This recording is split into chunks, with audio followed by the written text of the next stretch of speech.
يا مساء الخير، مساء الخير والفل والياسمين. مساءكم سعادة، سواء كنتم عم تحضرون الصبح ولا المساء. صباح الخير ومساء الخير.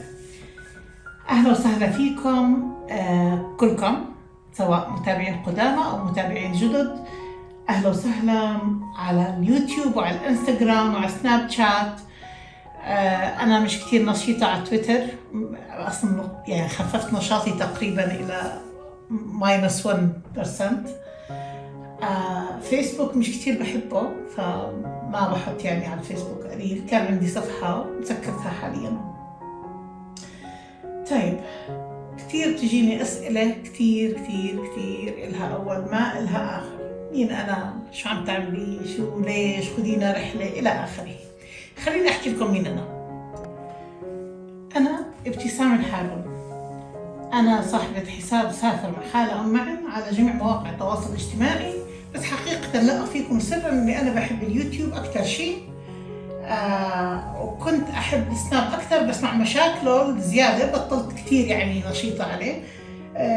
مكثفة نشاطي هلا أكثر على الانستغرام. بحب أسافر، بحب أغير جو، بحب السفر. فكرة السفر صح في مشقة، ولكن في متعة وفي ثقافة وفي علم وفي هيك شيء جديد بتشوفه بحياتك. حتى لو أشياء كررتها برضو فيها متعة سبحان الله غير شكل.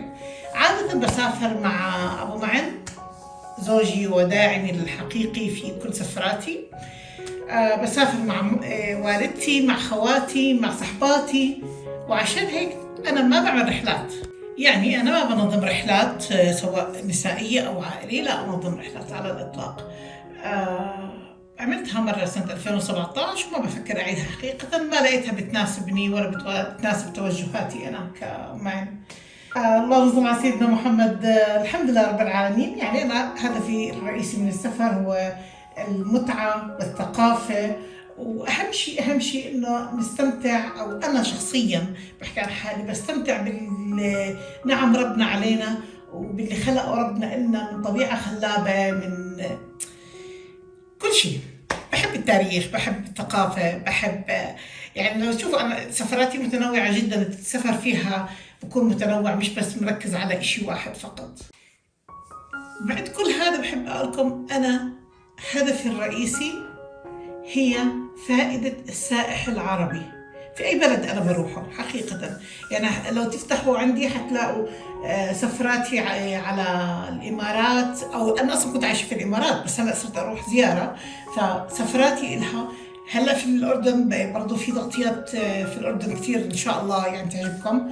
بنفس الوقت أنا بحب كتير تركيا، وهي بلد سياحي صراحة جدا جدا جدا مريح سياحيا، سواء من البنية السياحية التحتية، سواء من ناحية الأسعار، مع أنه هلا أسعار الفنادق كثير ارتفعت، ولكن مقارنة بغيرها بضل برضه خيار ممتاز جدا. وأهم شيء الله أكبر في كل مكان في تركيا.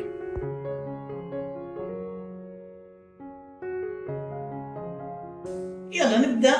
السؤال الأكثر: كيف تعلمتي تركي؟ حبايب قلبي، أنا فعليا ما بقدر أقول عن حالي إني أنا بحكي تركي، لأني أنا فعليا ما بحكي تركي. كان عندي طالبة كنت أشتغل في جامعة الشارقة، طبعا من أكثر الأماكن اللي أنا بحبها في كل حياتي العملية. أنا اشتغلت تقريبا ما يقارب أكثر من 30 سنة. وطبعا بعد ما اشتغلت وتقاعدت أو تركت الحياة العملية، قعدت في البيت قلت لا لازم أعمل إشي لحياتي. فكان عندي طالبة تركية علمتها أنا العربي وهي علمتني التركي. أعطتني 5 أو 6 دروس تركية، القواعد الأساسية، الكلمات الأساسية. بس حقيقة يعني طبعا ساعدتني كثير، ولكن ما بعرف أحكي، يعني أحكي.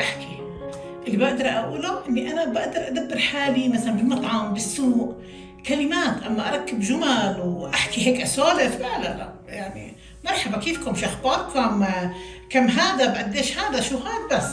أما غير هيك لا صراحة ما هاي. بس عموما اللي بيحب يتعلم لغة تركية حتلاقوا على اليوتيوب ناس كتير شطار، كتير ومريحين. يعني انت لما بتفتح على اليوتيوب بتشوف بيدخلوا بتفاصيل كتير رائعة. وشطورين ومريحين اللي بيحب يتعلم. وطبعا احكي لكم كمان سر تاني، المسلسلات التركية احضروها بالتركي، ما تحضروها مدبلجة، كثير حتفرق معكم، حتصير الكلمة يعني قريبة على ودانكم. لما تسمع هاي الكلمة حتى لو ما عرفت تحكيها بس على الأقل بتكون فاهم شو هي.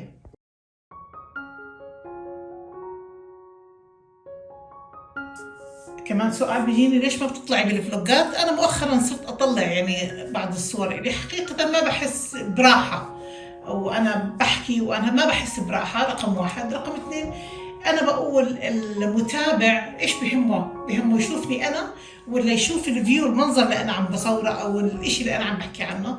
أعتقد إنه المتابع بهمه أكثر إنه يشوف المنظر أو المكان اللي أنا عم بصوره، مش أنا، مش الشخص المهم أنا في الموضوع يعني.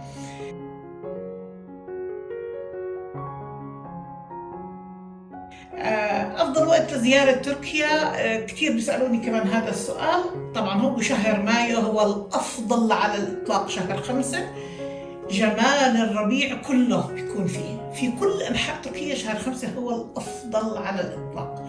هلا الشمال التركي من منتصف 4 أبريل لمنتصف أكتوبر شهر 10 برضه ممتاز جدا. بس طبعا الأفضل بالنسبة للشمال التركي هو فترة الصيف. ولو اني انا دائما بنصح كل الناس اللي بيقدر ما يروح وقت الاجازات الصيفيه او الاجازات الرسميه لا يروح، لانه بكون زحمه كثير، بتغلى الاسعار كثير. نصيحه اللي عنده وقت ثاني غير الاجازات الصيفيه يروح فيها. الجنوب التركي زي ازمير وانطاليا وبودروم وفتحيه ومرمريس وهذا الحكي، أنا بالنسبة لي أفضل وقت هو الربيع والخريف. بس طبعا هو بيكون المكان جدا جميل، بس في ناس اللي بتحب السباحة وتحب البحر، أكيد هو فترة الصيف هو الأفضل. أما اسطنبول فهي تصلح لكافة أوقات السنة. اسطنبول أي وقت أنت رحتها حتستمتع فيها. رحت بالصيف حتستمتع، ولو إنه شهر 7 يعني اللي هو يوليو جولاي بيكون كثير حر من غيره، ولكن هي مناسبة لكل الأوقات. اسطنبول لكل فصول السنة وكل أشهر السنة.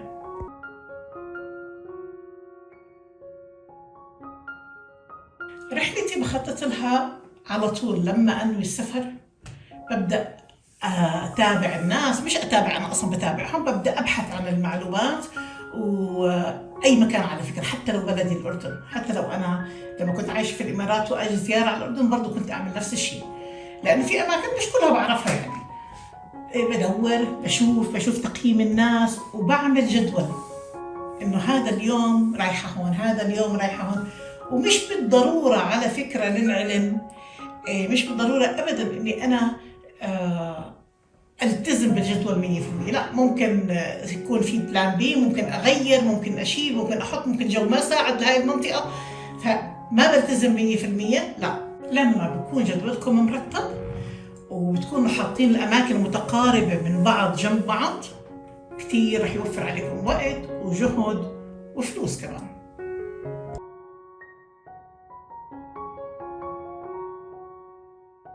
كثير بيجيني كمان هذا السؤال، أما بالله بعتيلي إيش أفضل فندق في اسطنبول؟ يا جماعة أنتم مفكرين اسطنبول منطقة؟ اسطنبول مدينة مش أي مدينة تجمع بين قارتين آسيا وأوروبا. مدينة كبيرة جدا جدا جدا.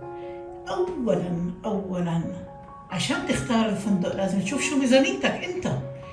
أفضل فندق هو اللي بيناسب ميزانيتك رقم 1. ثانيا اهتماماتك ورغباتك، وانت ايش بتفضل تسكن بمنطقة تاريخية، بتفضل تسكن بمنطقة تسوق، بتحب لا والله بدي ابعد عن المناطق السياحية الرئيسية. هذا كله بيأثر طبعا، اضافة لانه عدد ايام الرحلة تاعتك كمان بيأثر، لانه حاليا اسعار الفنادق ارتفعت بشكل مهول، سواء في تركيا او غير تركيا. على فكره انا ما عم بحكي عن تركيا بس، حتى مثلا في الاردن مش معقول يعني عشان تنزل على فندق بالبحر الميت عندنا بتحط بقرة جحا زي ما بيقولوا. فاسطنبول صح انه غليت الاسعار الفنادق، ولكن باقي الاشياء التسوق والمطاعم لا، حتى لو غليت فعلى السواح ما تعتبر غليت بسبب فرق العمله. حاليا طبعا احنا عم نحكي، احنا حاليا باي شهر؟ احنا بنوفمبر 2022، انا بحكي عن الفتره الحاليه. حتى يعني تخيلوا احنا بنوفمبر 2022 حاليا بكون عاده الاسعار بتنزل، بس ما نزلت بسبب الظروف العالميه.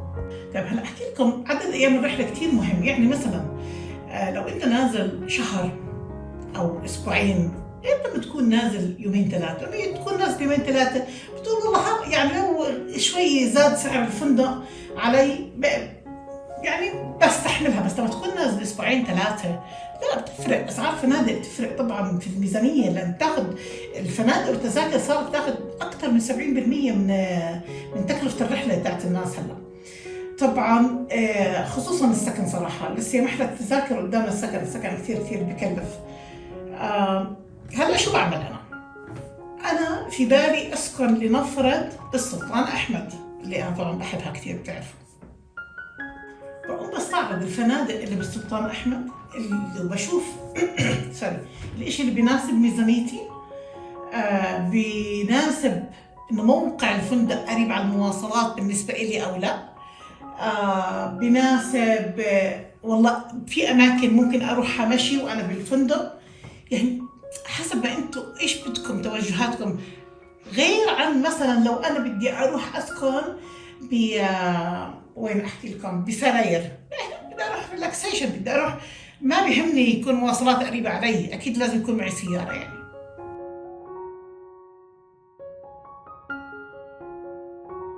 طيب اخترت الفندق. لما اخترت الفندق لنفرض انه سعره على بوكينج $150، شو بعمل ساعتها؟ بشوف السعر، وبشوف السعر على موقع الفندق قديش، وبشوف الشركات السياحية. لما بشوف الشركات السياحية عادة فنادق ال5 نجوم تحديدا صراحة، الشركات السياحية بتعطي أسعار أحسن من بوكينج.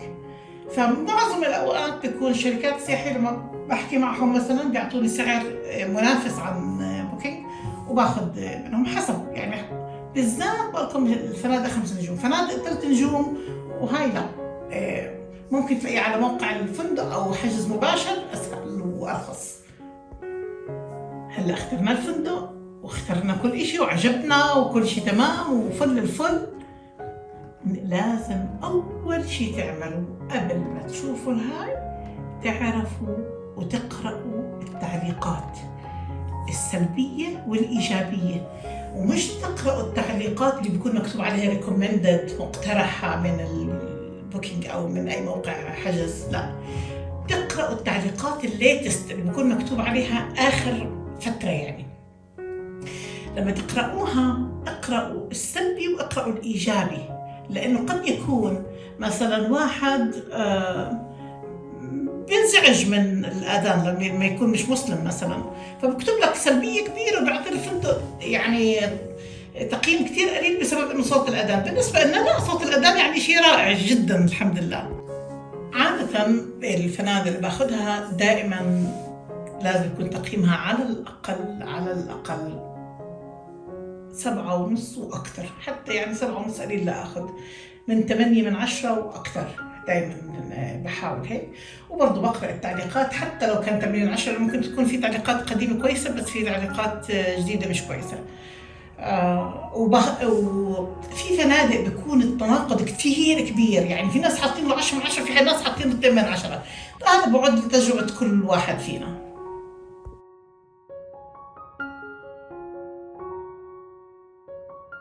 ليه ما بذكر أسعار الفنادق؟ لأنه سعر الفندق بيختلف أولاً من موسم للتاني، من شهر للتاني، من يوم للتاني خلال الأسبوع أو نهاية الأسبوع، عيد مش عيد، إجازة رسمية، كل هاي مؤثرات. هذا الحكي ساري المفعول على فكرة على الفنادق، على التذاكر، على السيارة مع سواق، نفس الشيء. نفس الفندق ممكن تاخذ غرفة ستاندرد 20 متر وممكن تاخذ سويت 45 متر، فيعني متر مربع قصدي طبعا. بيختلف إطلالة الغرفة اطلالتها على المدينة، اطلالتها على البحر، اطلالتها يعني كمان الاطلال كتير بيأثر على السعر. ودايما بقول ايش بيهمك انت كمسافر؟ تعرف انا قديش دفعت، ولا تعرف انت قديش رح تدفع لما انت الوقت اللي انت رايح فيه؟ لانه ممكن جدا جدا اكون انا دافعه $150 الليله، وانت تحجز بوقت اوف سيزون اللي هو يعني الاوقات اللي بتكون الاسعار اقل، تحجزه $90. وحصلت معانا مره في فندق، نفس الفندق اخذناه مره $160 ومره $40. تخيل، حسب الموسم، حسب العرض والطلب. فالافضل دائما، الافضل انك انت شفت الفندق عجبك، والله بفتح على بوكينج او على اي موقع، مش شرط بوكينج، يعني دائما بحكي بوكينج لانه هو اللي اكثر شيء انا بشوفه. وتشوف انت لما ناوي تروح قديش بيكون السعر. وبرضه زي ما حكيت لكم، زي ما انا بعمل، انا بعد ما اشوف السعر على البوكينج بشوف الشركات السياحيه، واللي بيعطيني ارخص باخذ من عنده طبعا. يعني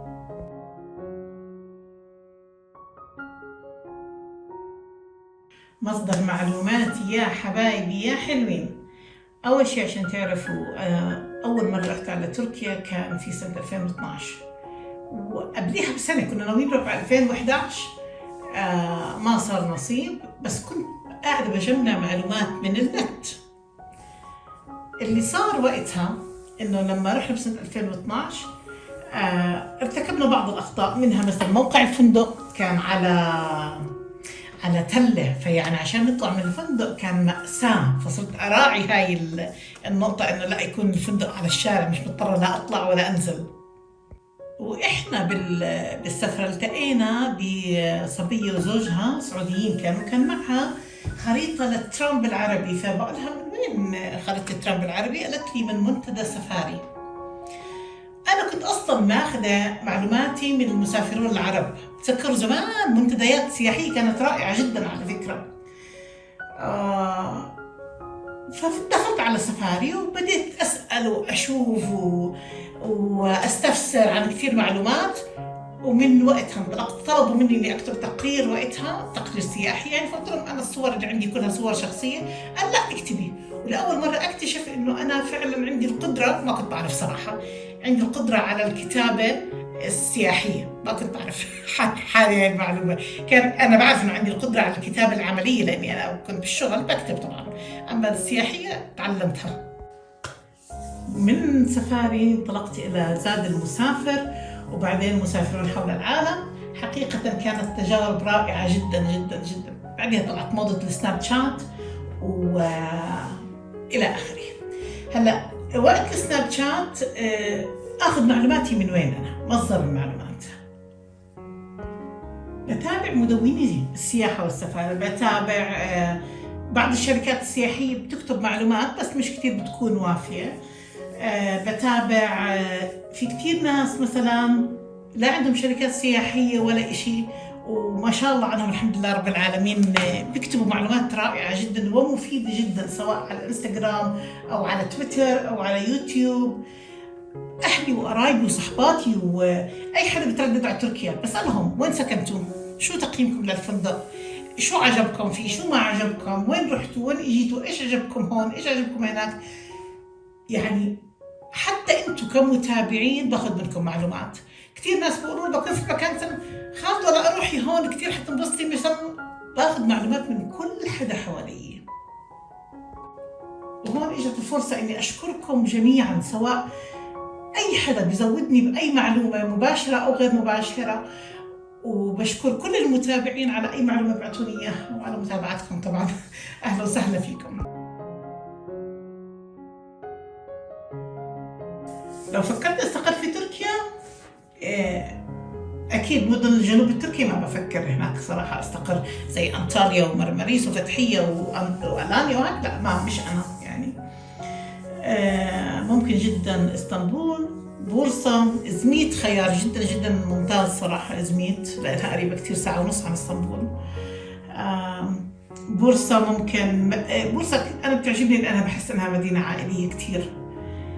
وجود صراحة الكويتيين فيها كمان أعطاها طابع لذيذ. طرابزون أنا كتير بحبها طبعا، والشمال التركي كتير بحبه، بس حكاية البرد أنا يعني كتير صعبة مع الشتاء، مع إنه أنا عم بفكر أروح رحلة شتوية فنشوف شو بده يصير يعني. بس عموما الخيار الأول هو اسطنبول، مع إنه هلا الكثافة السكانية فيها كتير كبيرة. بس بحب أكون قريبة من اسطنبول، يعني أكيد بحب أكون قريبة من اسطنبول، فيمكن بورصة، إزميت والله خيار جدا ممتاز. إزميت الناس فيها ملتزمة نوعا ما، والبلد جميلة جدا، بحر، جبال، ساديوجك هذا بياخذ العقل مثلا. المدينة جميلة، ونوعا ما أسعارها أقل من اسطنبول، وأقل من طرابزون. هلا طرابزون ما بعرف شو صار لهم، غليت أسعار البيع بطريقة مش معقولة. بس صراحة يعني الحمد لله رب العالمين، أنا لحد الآن مش حاسة إني أنا محتاجة أستقر في تركيا، أنا مبسوطة الحمد لله في بلد الأردن.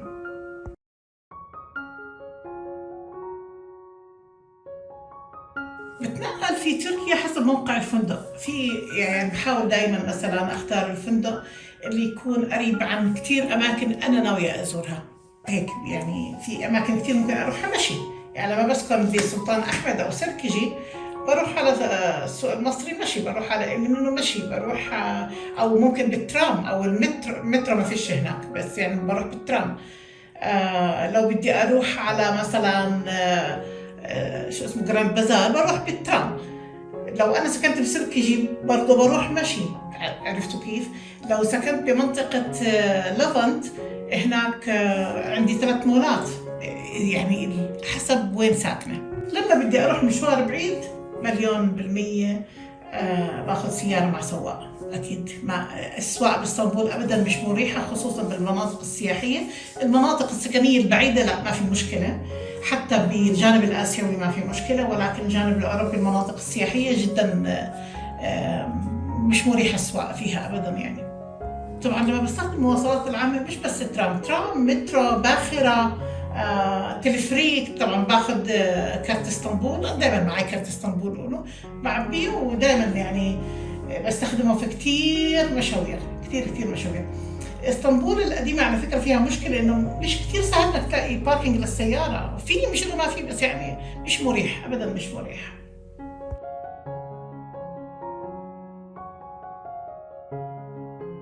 من افضل اني استاجر سياره بدون سواق او مع سواق حسب المدينه اللي انا رايحه لها. اسطنبول لا مع سواق صراحه، ما بفضل اسوق انا فيها. عملناها مره يعني ما حبينا، ما ارتحنا. مع انه في ناس كثير بتسوق ترى هناك، بس مش مريحه بالنسبه لنا. بالنسبه للمدن الاخرى طرابزون بفضل احنا اللي نسوق، مع انه كثير اريح انه يكون معك سواق، كثير اريح من ما بتفكر بالطريق، ما بتفكر ولكن المتعه الاكثر صراحه انت تسوق. بس برضه في نقطه مهمه، يعني بالشمال التركي تحديدا في متعه غير عاديه بالطريق. هلا بتكون سياره مع سواق بتستمتع بالطريق، بس مش زي لما تكون قاعد سيارتك الخاصه او يعني مستاجرها انت وبتسوق. رقم واحد. رقم اثنين، السواق او الشركات السياحيه بتحدد برنامج معين. انت رايح مثلا لنفرض على أذنجول، ما بياخدوك على السلطان مراد، ما بياخدوك على ديمير كابي، هي أذنجول والشلال والمطل، ما في يعني، لانه المشاوير بعيده هناك. بينما تكون انت المتحكم، انت بتروح هون ما حدا له عليك يعني. زي ما قلت لكم انا بفضل مثلا في الشمال التركي انه سياره بدون سواق، ولكن في كثير ناس كمان في شغله مهمه بدوش يفكر بالموضوع، ما بده يفكر بالطريق، او ما له خلق يسوق كثير بسمعها يعني، او ما بيعرف يسوق بالمرتفعات، يمكن بخاف يسوق بالمرتفعات. فالافضل ساعتها بالتاكيد سياره مع سواق اكيد. اللهم صل على سيدنا محمد. بس لما نروح ازمير، بودروم، دينزلي، باموكالي، هذا كله احنا لا، ابو معن بسوق، وصراحه يعني كثير متعه الحمد لله رب العالمين.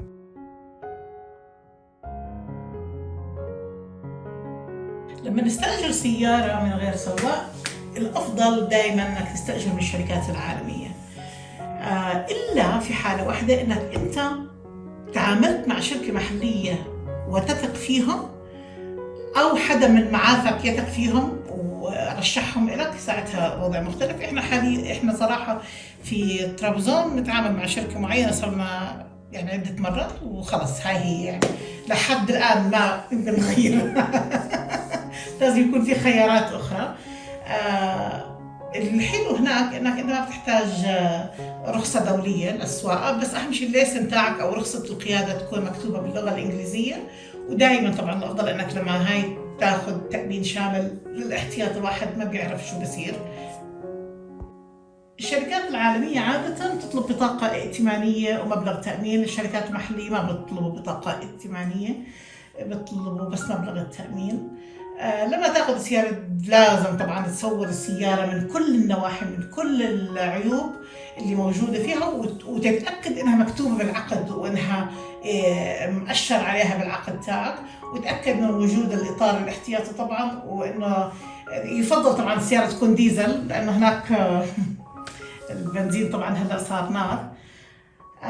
الديزل هو نفس سعر البنزين تقريبا، اقل شوي، ولكن هو بمشيك مسافات اكثر، بالذات بالشمال التركي، لانه بفهم الواحد بيمشي كثير.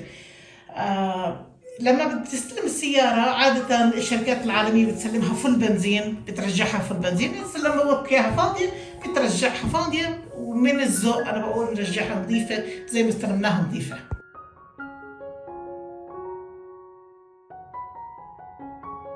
ما بقدر اقول اني انا بنصح او ما بنصح بالرحلات الجماعيه، لانه كل واحد وظروفه. يعني لو ست لحالها مثلا كيف بدها تسافر لحالها؟ لا اكيد الرحلات الجماعيه بتفيدها كثير. او يا الميزانيه مش كثير بتسمح انه يستاجر سياره او سياره مع سواق، فالرحلات الجماعيه اكيد ارخص واوفر. هي بس عيبها انك انت ما بتعرف الناس اللي معك، فانت وحظك عاد، يطلعوا لذيذين ما يطلعوش لذيذين عاد انت وهاي. مع انه يعني اللي بشوفه انا من اللي بيروحوا الرحلات الجماعيه والله بينبسطوا كثير. يعني اولها بكونوا هيك الناس كاشة لسه مش عارفه بعض، بعدين خلص بندمجوا مع بعض وبتطلع رحله وناسه كثير.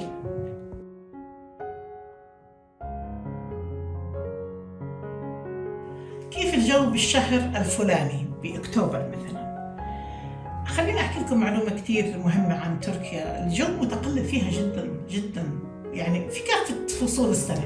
هلا اوكي الشتاء بارد، الصيف حار، اوكي الجو معتدل بالربيع والخريف عموما، ولكن الافضل دائما ما تسالني لاني انا مش متنبئ جوي. يعني الافضل انك انت تشوف مواقع الارصاد الجويه. انا عاده والله بفتح على طقس العرب، رهيب كثير بيعجبني. خلص، او على جوجل حتى ممكن تشوف يعني الطقس. يعني مره مثلا كنا رايحين على ايدر، بس خلص البرنامج بيقول ايدر يعني بالشمال التركي، وفتحت ولا مطر، نزلنا ايه ولا مطر يعني ما شاء الله. سحبنا حالنا وغيرنا الخطه ورحنا على مكان ثاني اقل امطارا. فلازم تشوفوا الارصاد الجويه احسن.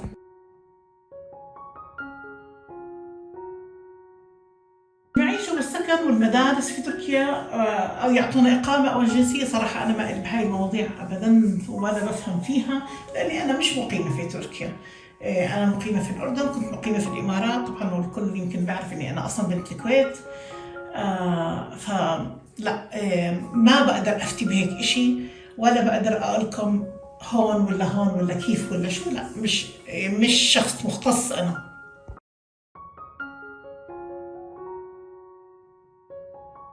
العقارات في تركيا أنا حقيقة ما عندي أي نوع من أنواع العقارات هناك، ولا فكرت أشتري لغاية الآن.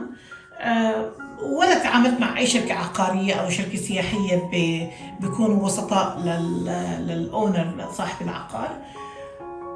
يعني النصيحة بس اللي بدي أحكي لكم إياها، لما بدكم تشتروا عقار الأفضل دائما يكون معك محامي معتمد حتى تتفادى أي مشكلة. هذا الحكي صار مفعول على كل العالم، أي دولة أنت غير مقيم فيها الأفضل يكون معك محامي، لأنك أنت ما بتعرف. المحامي المعتمد بيكون أكيد أدرى وأكيد أعرف وأكيد يعني بيضمن لك حقوقك، لأن ياما ناس للأسف تعرضت لمشاكل في هذا الموضوع. إذا كان عقار بدك تشتري للسكن، نصيحتي لك إنك تحاول تسكن بالمنطقة قبل ما تشتري، إنه هل المنطقة هاي فعلا هي زي ما بدك. هل أنت حابب هذا المكان، ارتحت في هذا المكان. قبل ما تشتري، لأنه مش سهل إن الواحد يشتري بعدين لا، صعب كتير.